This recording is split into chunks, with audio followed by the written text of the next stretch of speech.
The hastily convened meeting of the Galactic Council had all the pomp and circumstance of a funeral, which, considering the topic at hand, wasn't entirely inappropriate.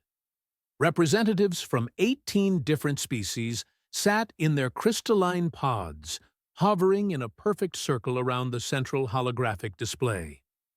The air buzzed with nervous energy and the occasional chittering of anxious mandibles.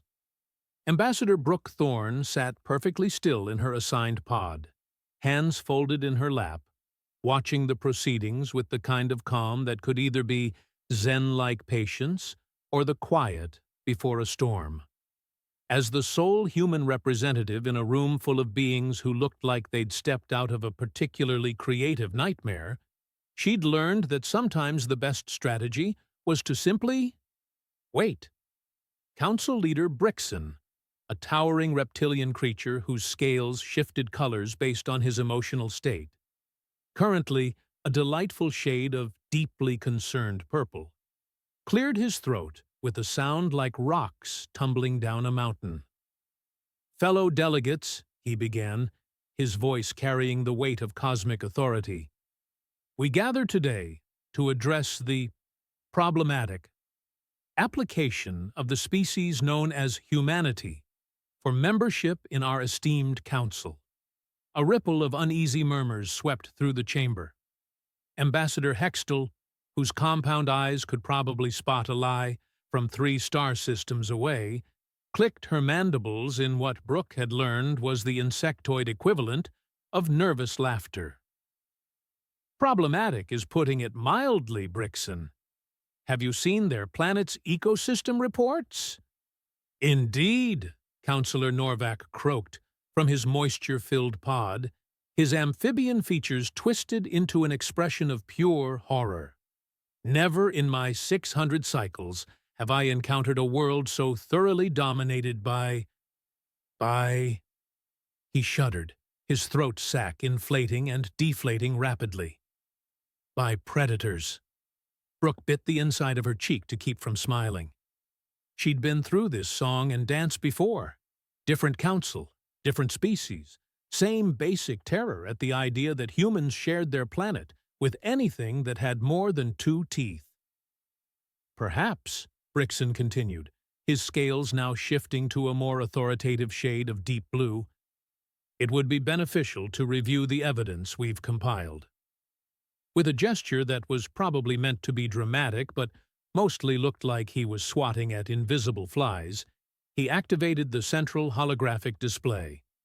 The first image that materialized was enough to send half the council into what could generously be described as controlled panic.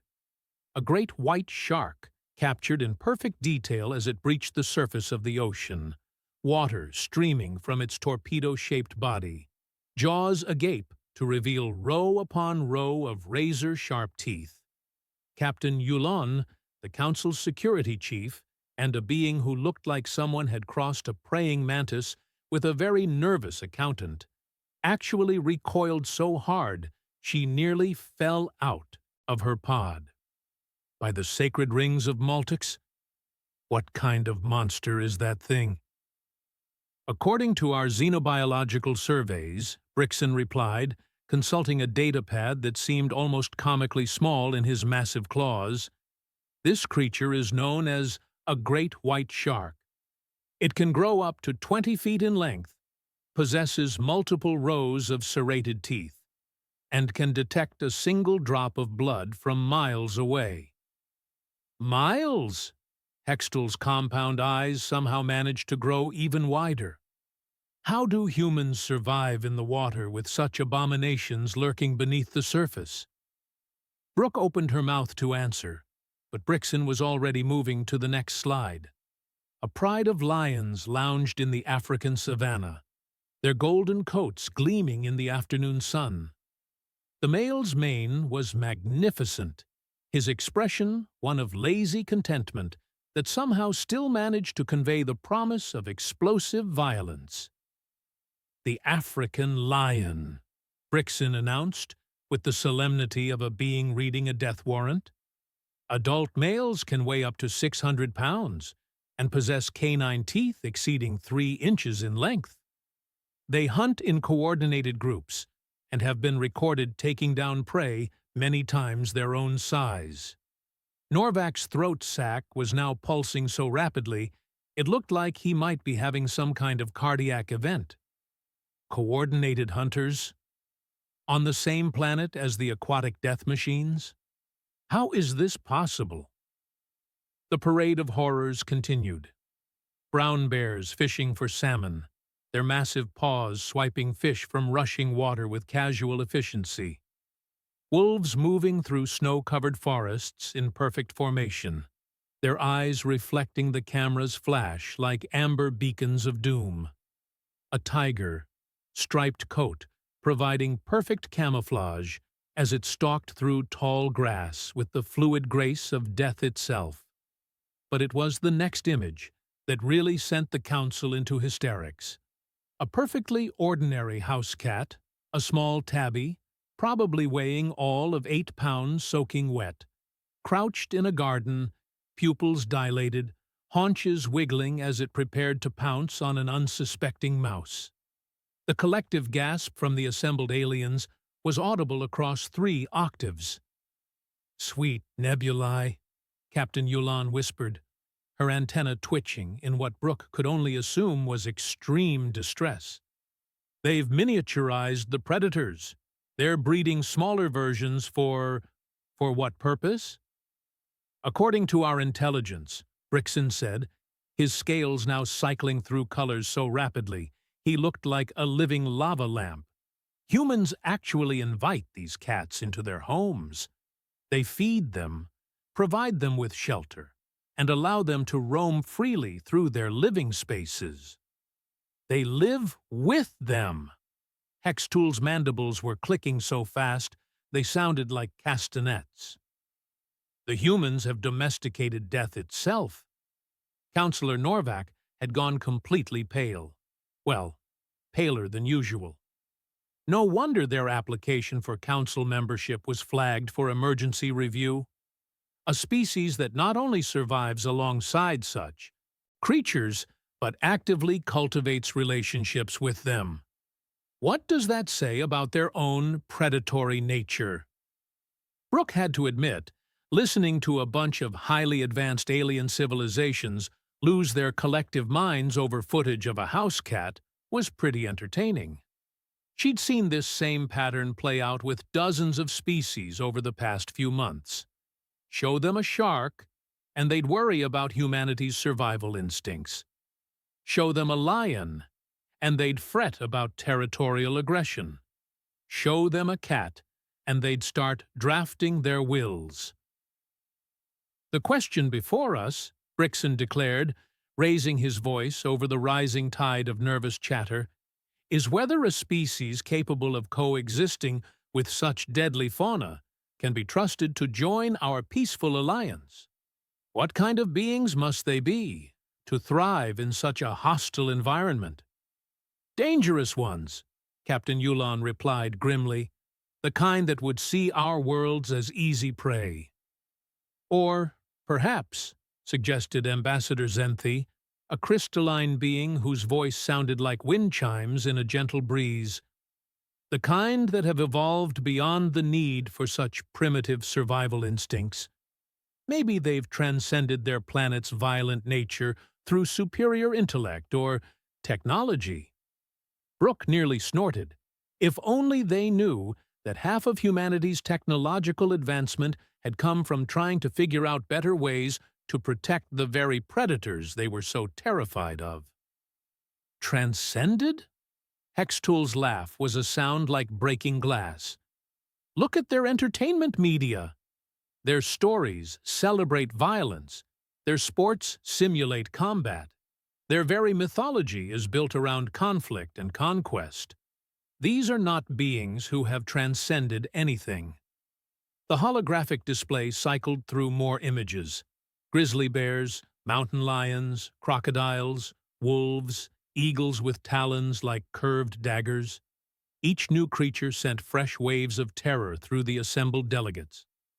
By the time they got to the footage of a python swallowing a deer whole, Councillor Norvac looked like he might actually pass out.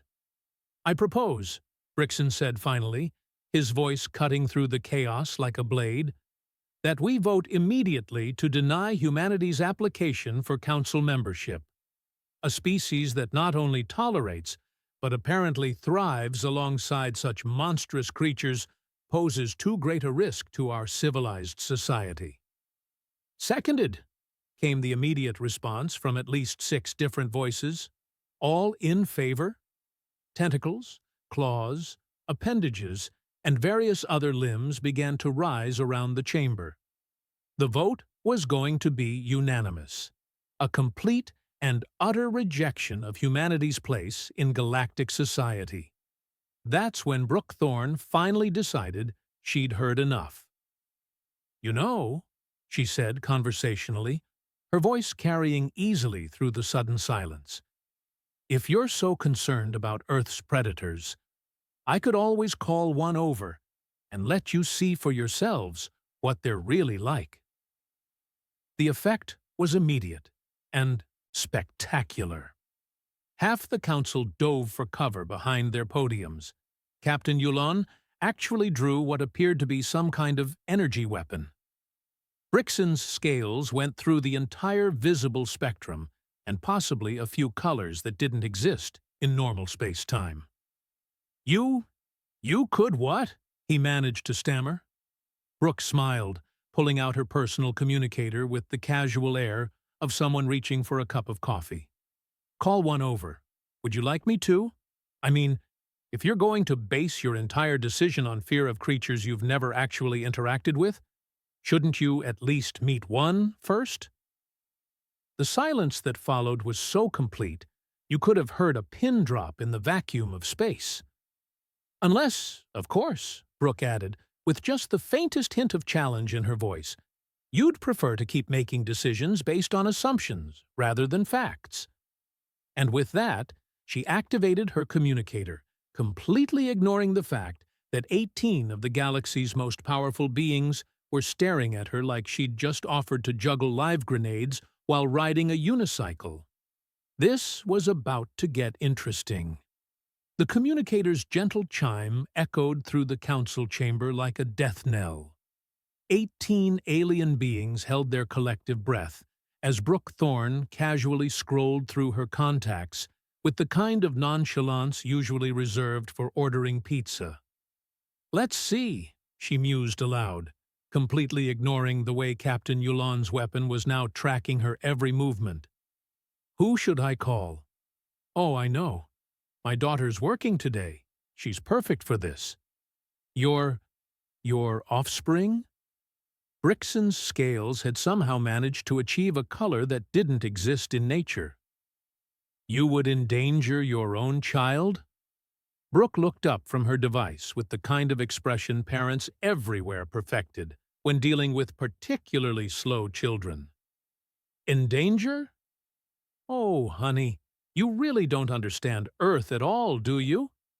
She tapped the screen, and the holographic display in the center of the chamber shifted from terrifying predator footage to a simple, "connecting" message. The wait felt eternal. Several council members had started what looked suspiciously like prayer rituals. Then the connection stabilized, and Dr. Cassie Thorne's smiling face filled the display. She was underwater. The entire council simultaneously tried to climb their respective walls. "Hey, Mom!" Cassie's voice bubbled up through what was obviously some kind of underwater communication system, crystal clear, despite the fact that she was currently surrounded by about 6 different species of what the council had just classified as aquatic death machines. "Perfect timing. I'm just finishing up the afternoon feeding session." A nurse shark, easily 12 feet of streamlined muscle and teeth, glided past behind her with the casual indifference of a city bus. Cassie didn't even glance at it. "Afternoon feeding session?" Hextool whispered, her compound eyes so wide they threatened to pop out of her head entirely. "She feeds them?" "Oh, yeah," Cassie continued cheerfully, apparently having heard the question through the comm system. "We've got feeding demonstrations every few hours for visitors. The kids absolutely love it." She gestured to something off-camera, and suddenly the view expanded to show the full scope of her environment. The Galactic Council was looking at the main tank of the Pacific Marine Research Institute, a massive aquarium that housed some of the ocean's most terrifying predators. Sharks cruised lazily through artificial coral formations. Rays glided along the sandy bottom like living carpets. Schools of barracuda moved in perfect silver formations. And swimming right through the middle of it all, as comfortable as someone taking a stroll through a park, was Cassie Thorne in full diving gear.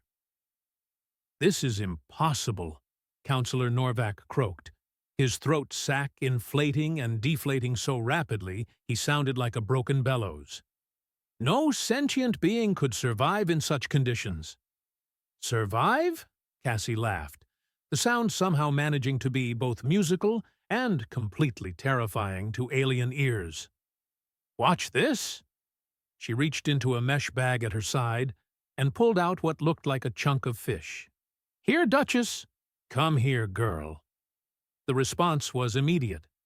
A massive tiger shark, the same species they'd just been shown in the terrifying predator presentation, turned toward Cassie with what could only be described as enthusiasm. 12 feet of apex predator swam over like an oversized puppy, allowing Cassie to hand-feed it while gently stroking its snout. "Good girl," Cassie cooed, scratching behind what would have been the shark's ears if sharks had ears. "You're such a sweetheart, aren't you?" The tiger shark, Duchess apparently, actually seemed to lean into the attention. Captain Yulin made a sound like air escaping from a punctured balloon. It's purring?" "Oh, sharks don't purr," Brooke said helpfully, "but they do enjoy physical contact. Duchess there has been hand-raised since she was a pup. She's basically the ocean's equivalent of a golden retriever." "Golden retriever?" Brixton managed to ask, though his voice had gone up about 3 octaves. "Friendly dog breed," Brooke explained. "Very popular with children." The aliens looked like they might need medical attention. "Mom, are you giving another presentation?" Cassie asked, apparently noticing the horrified faces now surrounding her on the display. "Oh, are these the Galactic Council representatives you mentioned? Hi, everyone." She waved enthusiastically, inadvertently causing a hammerhead shark to swim over and investigate her hand. "Welcome to Earth's oceans." She's waving at the predators. Ambassador Zenthi's crystalline form was actually vibrating with what could have been terror or excitement. "No, no," Cassie laughed, giving the hammerhead the same gentle attention she'd shown Duchess. "I'm waving at you, though Charlie here does like attention too. Don't you, buddy?" Charlie the hammerhead did what hammerheads do when they're content, which, to alien eyes, looked disturbingly like he was smiling. "This is some kind of illusion," Hextall declared, though her mandibles were chattering so hard she could barely get the words out. Or mind control. Yes, that must be it. The humans have developed psychic abilities to control these beasts." "Mind control?" Cassie's laughter was infectious, even through the communication system. "I wish. Do you have any idea how much easier my job would be if I could telepathically communicate with marine life?" She turned to address something off-camera. "Hey, Jamie, come say hi to Mom's alien friends." "Oh, no," Brooke muttered under her breath. "She's bringing in reinforcements." Dr. Jamie Walsh swam into view, carrying what appeared to be a baby seal. The small marine mammal was nuzzling against his wetsuit with obvious affection, making soft barking sounds that somehow managed to be both adorable and deeply unsettling to beings who'd just been convinced that Earth's waters were a hellscape of death and destruction. "Hey there!" Jamie waved with his free hand, the baby seal still cuddled against his chest. "You must be the council Mom mentioned. This little guy is Buster. He's an orphaned harbor seal pup we're rehabilitating." Buster chose that moment to make the kind of soft, squeaking sound that would have melted hearts across the galaxy if those hearts hadn't been too busy stopping from sheer terror. "Rehabilitating?" Counselor Norvac asked weakly. "Oh yeah," Jamie said casually, as if discussing the weather rather than defying every law of interspecies survival the Council thought they knew. "His mother was killed by a boat propeller when he was just a few weeks old. We hand-raised him, taught him to hunt, and now we're preparing him for release back into the wild." You saved it?" Captain Yulan's weapon had long since been forgotten, hanging limply in her grasp. "Of course we saved him," Cassie said, as if the question was absurd. "What else would we do?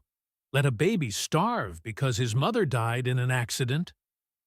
The communicator's camera angle shifted as Cassie moved through the tank, and suddenly the full scope of the research facility became visible. Dozens of marine species moved through carefully designed habitats. Human researchers swam alongside creatures that the Council had just classified as unstoppable killing machines, conducting what appeared to be routine maintenance and health checks. A manta ray with a wingspan that could have covered a small spacecraft glided over to Cassie, and she reached up to gently clean what looked like a small parasite from its wing. The ray hung motionless in the water, obviously trusting her completely. "That's Luna," Cassie explained, noticing the alien stares. "She's got a minor infection from a fishing net injury. We're treating it with a topical antibiotic. She comes by every few days for her checkup." "The predator seeks medical treatment?" Brixton's question came out as barely a whisper. "Manta rays aren't predators," Jamie corrected gently, now bottle-feeding Buster with practiced ease. "They're filter feeders. They eat plankton and small fish, completely harmless to humans." But our intelligence reports," Ambassador Hextall started to protest, "showed you a bunch of animals in their natural habitat, doing what they've evolved to do." Brooke interrupted. "What you didn't see was the context, the relationship, the understanding." As if summoned by her words, a small group of children appeared at the tank's observation window, visible through the transparent aluminum walls. They pressed their faces against the glass, pointing excitedly at the sharks and rays swimming just feet away.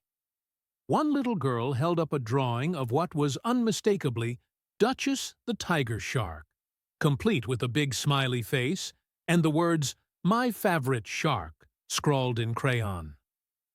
"Educational field trip," Cassie explained, waving at the children who waved back enthusiastically. "We get about 300 school groups a year. The kids absolutely love meeting the sharks. The younglings approach willingly?" Counselor Norvac sounded like he might faint. "Are you kidding?" Jamie laughed. "We have to limit the number of adopt-a-shark programs because they're so popular. Every kid wants to help take care of their favorite predator." Brooke watched the aliens' faces cycle through confusion, disbelief, and the first faint glimmers of understanding. This was the moment she'd been waiting for, the crack in their certainty that would let the truth seep in. "You see," she said quietly, "you've been asking the wrong question. You keep wondering how humans survive alongside Earth's predators. But the real question is, why would we want to live anywhere else?" The silence that followed Brooke's question stretched for exactly 12 seconds. Not that anyone was counting, except possibly the Council's chronometer, which seemed to be ticking abnormally loudly in the stunned quiet. "Mom," Cassie's voice cut through the tension like a warm knife through butter. Want to show them the land mammals too?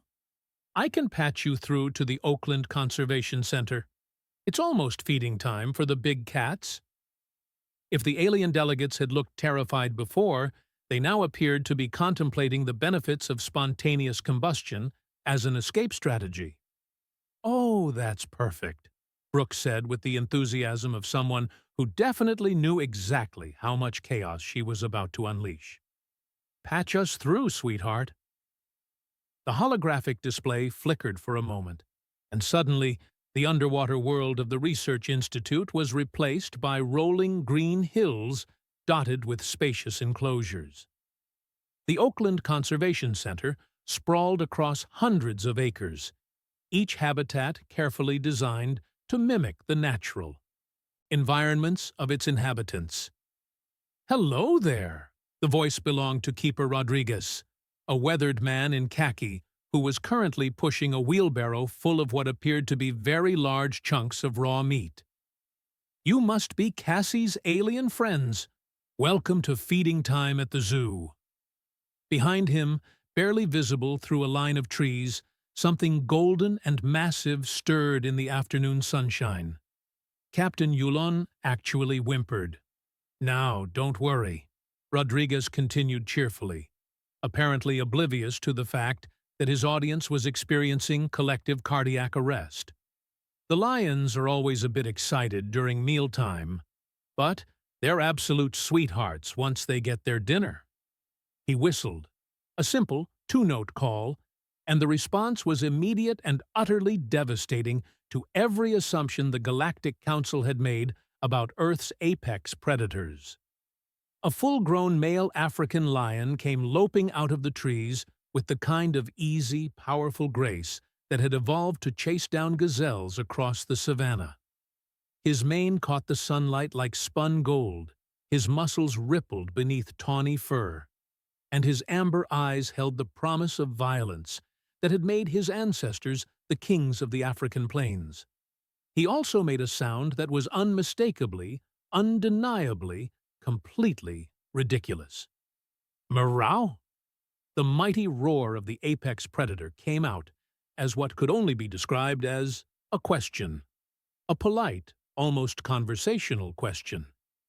"Hey there, Marcus," Rodriguez said fondly, reaching through the fence to scratch behind the enormous cat's ears. "Ready for dinner, big guy?"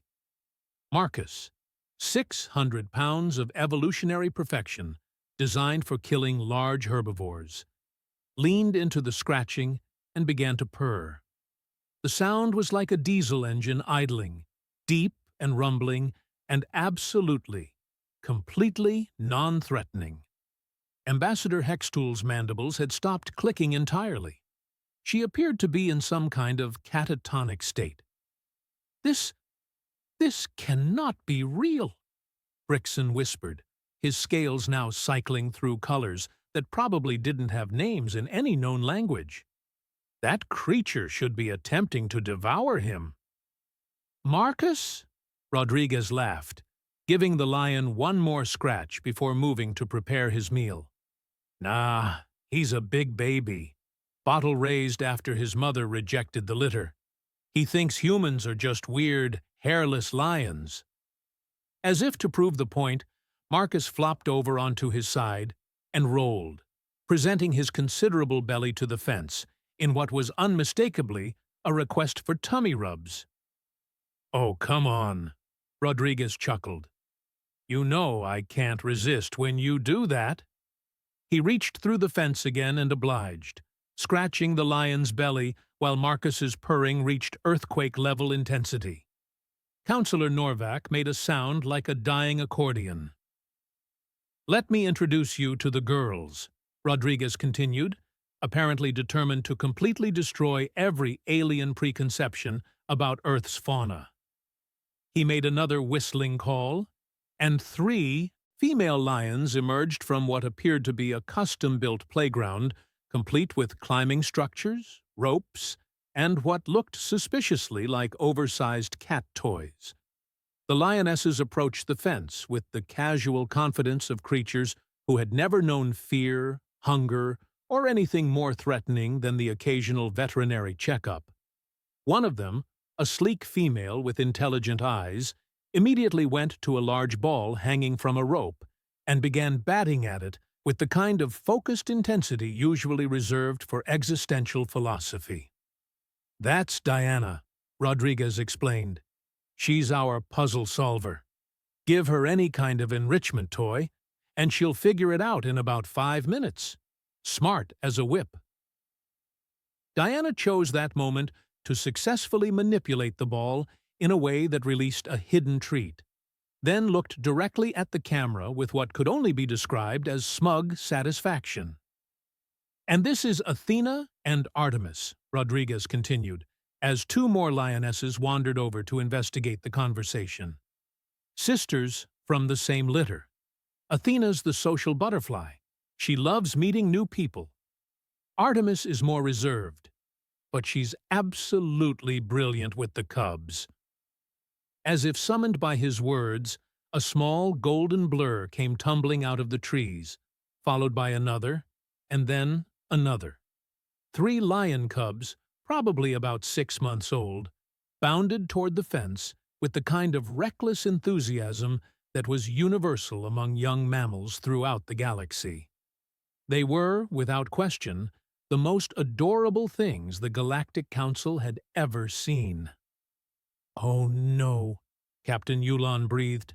"They've miniaturized the super predators too." "Miniaturized?" Rodriguez grinned. "These little guys will be bigger than Marcus in a few years, but right now they're just babies learning how to be lions." One of the cubs, apparently the leader of this particular pride of troublemakers, decided that the fence looked like an excellent climbing challenge and promptly attempted to scale it. He made it about 3 feet before losing his grip and tumbling backward into a pile of leaves, landing with a soft oof that somehow managed to sound both dignified and completely ridiculous. His siblings immediately pounced on him, and within seconds, all 3 cubs were engaged in the kind of wrestling match that would have been terrifying if performed by adults, but was currently just an exercise in concentrated cuteness. "They're playing?" Ambassador Zenthi's crystalline form was vibrating again, but this time it seemed more like excitement than terror. "Cubs play to learn hunting techniques," Rodriguez explained, watching fondly as the little ones tumbled around.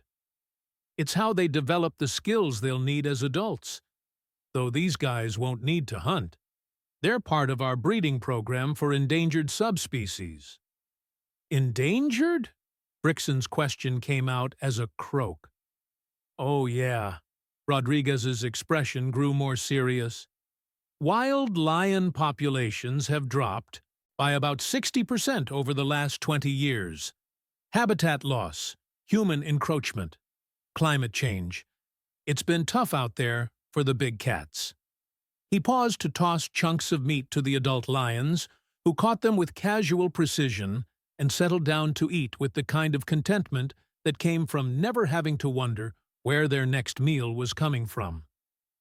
"That's actually why places like this exist," Rodriguez continued. "Conservation, education, breeding programs for reintroduction into protected habitats. We're not just taking care of individual animals. We're trying to save entire species." The camera angle shifted as they moved to the next enclosure, where a massive brown bear was engaged in what appeared to be an intense chess match with a series of puzzle feeders designed to challenge his problem-solving abilities. "That's Einstein," Rodriguez said proudly. "Rescued as a cub after his mother was killed by poachers. He's got an IQ that would put some humans to shame." Einstein looked up from his puzzle, seemed to recognize that he had an audience, and performed what could only be described as a wave before returning to his intellectual challenge. "The predator acknowledged our presence?" Hextol whispered. "Oh, Einstein's a total show-off," Rodriguez laughed. "He knows when people are watching." Sometimes I think he waits for tour groups before solving the really complicated puzzles, just to get the applause. As if to prove the point, Einstein successfully manipulated a series of sliding panels to release a hidden treat, then looked directly at the camera and performed what was unmistakably a bow. The Galactic Council was beginning to look less terrified and more confused than anything else. "I don't understand," Counselor Norvac said slowly. "Our intelligence reports showed these creatures as savage killers, driven by instinct and bloodlust. Yet, they seem almost domesticated?" "Not domesticated," Brooke interjected. "Cared for. There's a difference. These animals retain all their natural instincts and abilities. They're not pets. They're individuals with their own personalities, needs, and behaviors. We've just chosen to provide them with safe, enriching environments where they can live without the pressures of survival."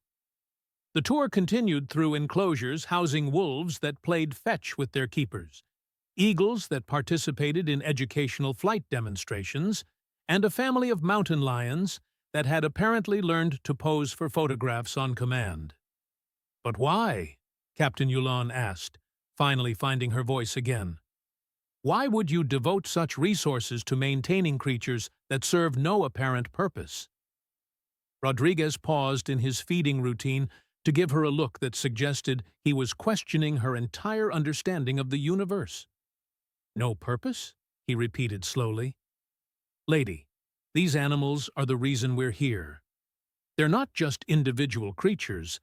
They're living pieces of Earth's history, representatives of evolutionary processes that took millions of years to develop. Every species we lose is like burning down a library." He gestured to the enclosures around them, where dozens of Earth's most terrifying predators were engaged in activities that ranged from playful to contemplative to downright silly. "Besides," he added with a grin that suggested he was about to deliver the final blow to their preconceptions, "somebody's got to look after the ones who can't look after themselves, and if that's not a purpose worth living for, I don't know what is." The camera feed shifted one more time as Rodriguez led them past a series of smaller enclosures. "Oh, and since we're talking about misconceptions," he said casually, "let me show you our most dangerous residents." The collective intake of breath from the Galactic Council was audible across 3 star systems. "This," Rodriguez announced with theatrical flair, "is our maximum security predator containment facility." The camera focused on what appeared to be a small, cozy building with large windows and soft lighting. Through the glass, they could see movement, sleek, predatory forms stalking through carefully arranged furniture and climbing structures. "House cats," Brooke said dryly. 17 of them, Rodriguez confirmed. "All rescues from various situations.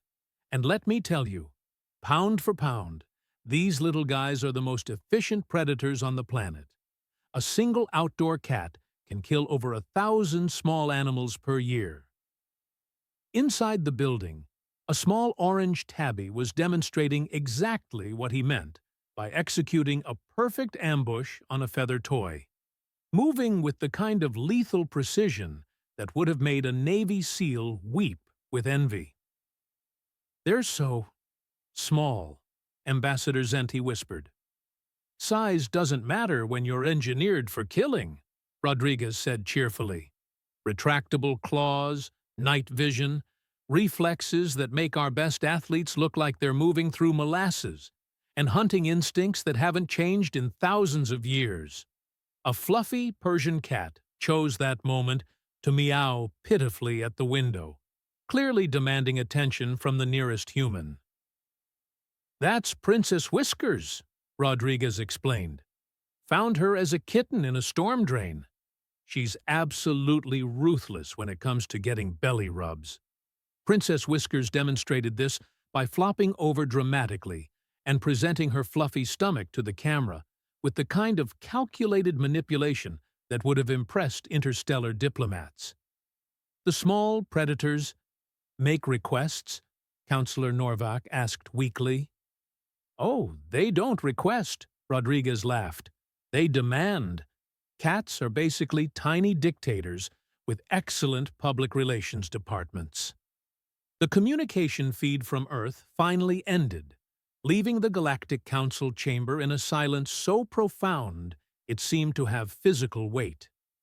18 of the galaxy's most advanced species sat in their respective pods, staring at the now empty holographic display where moments before they had witnessed the complete demolition of everything they thought they knew about predator-prey relationships.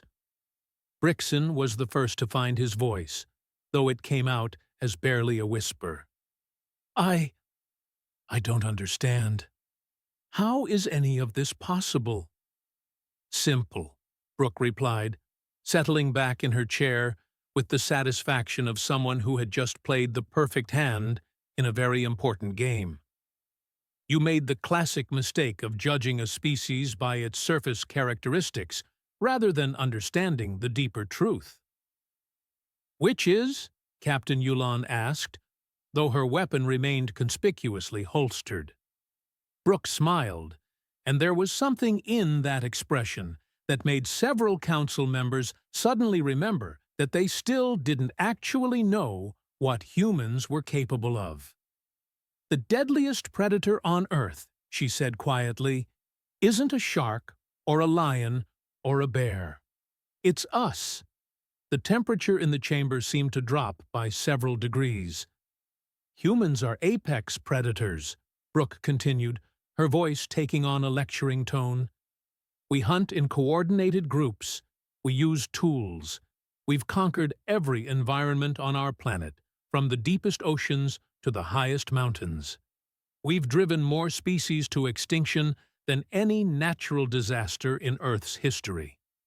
Ambassador Hextul's compound eyes had gone very, very still. But here's what your intelligence reports missed, Brooke said, standing up and beginning to pace around her pod with predatory grace. We're also the first species in Earth's history to recognize the consequences of our own power and choose to do something about it. She gestured to where the Earth feed had been moments before. Every single animal you just saw, every shark, every lion, every bear, every house cat, exists today because we decided they should. We could wipe them out in a generation if we wanted to. Instead, we've chosen to protect them. Protect them from what?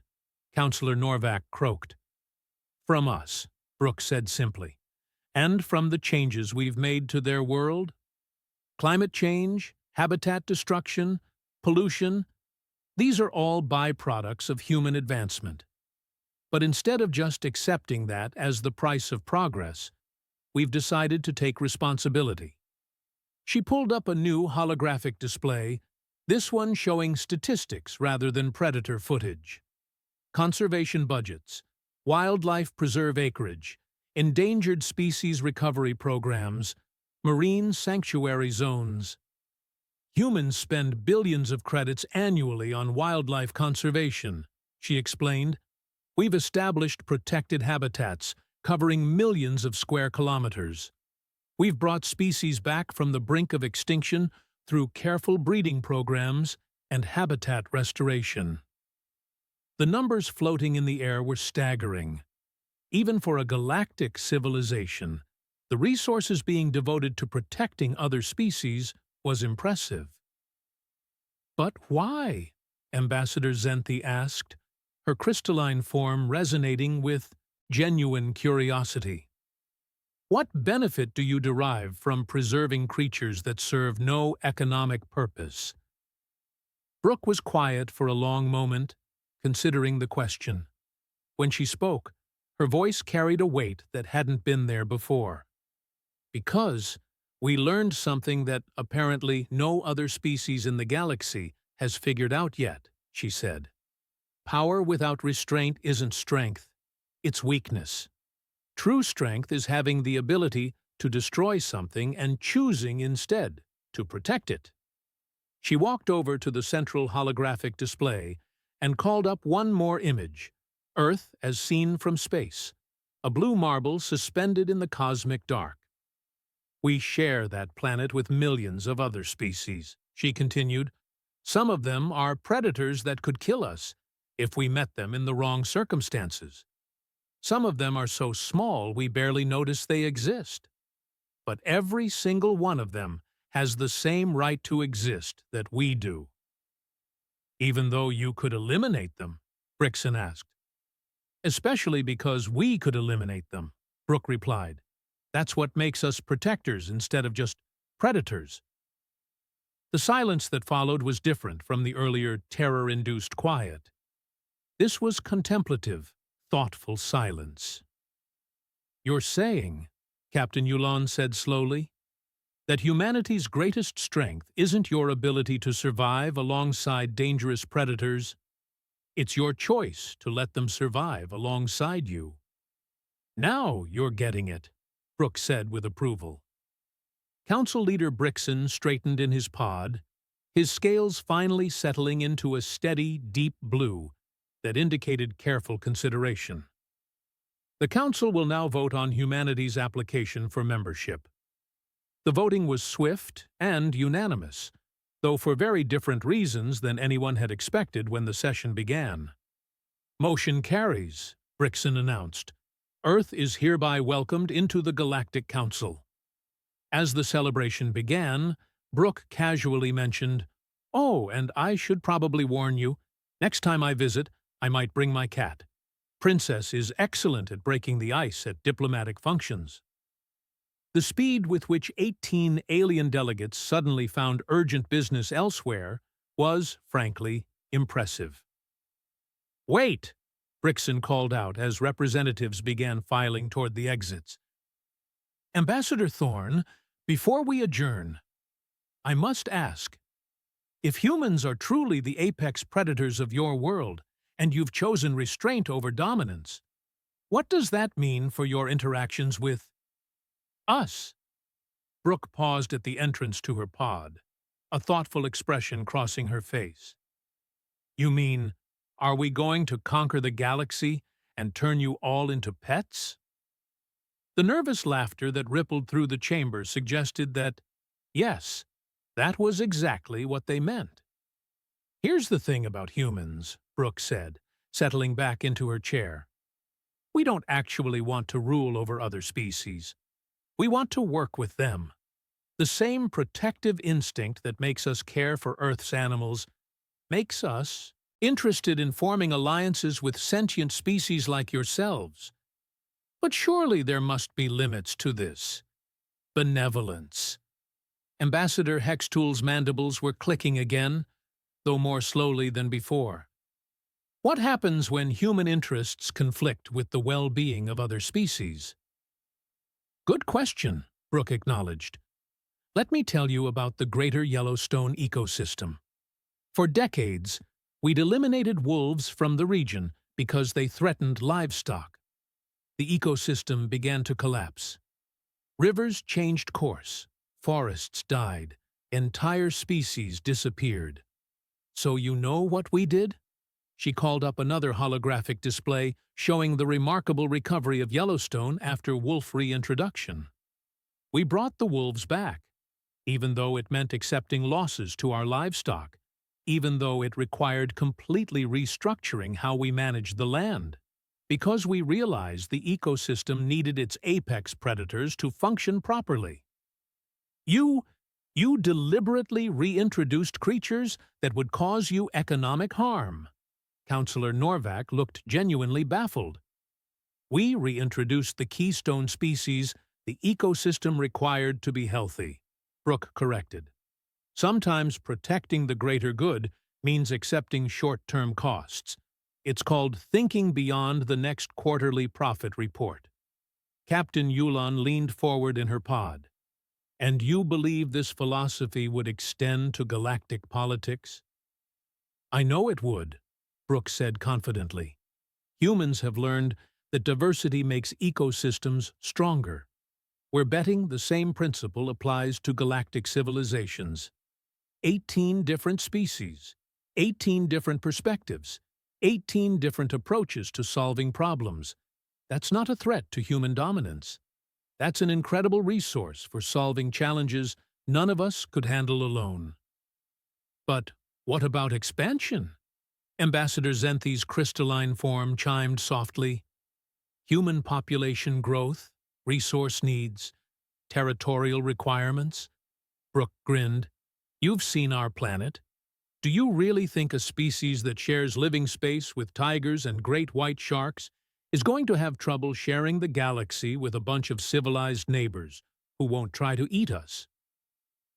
The laughter that followed was considerably more relaxed than any sound the chamber had heard all day. Besides, Brooke added, humans have this weird habit of getting more protective of things the longer we're around them.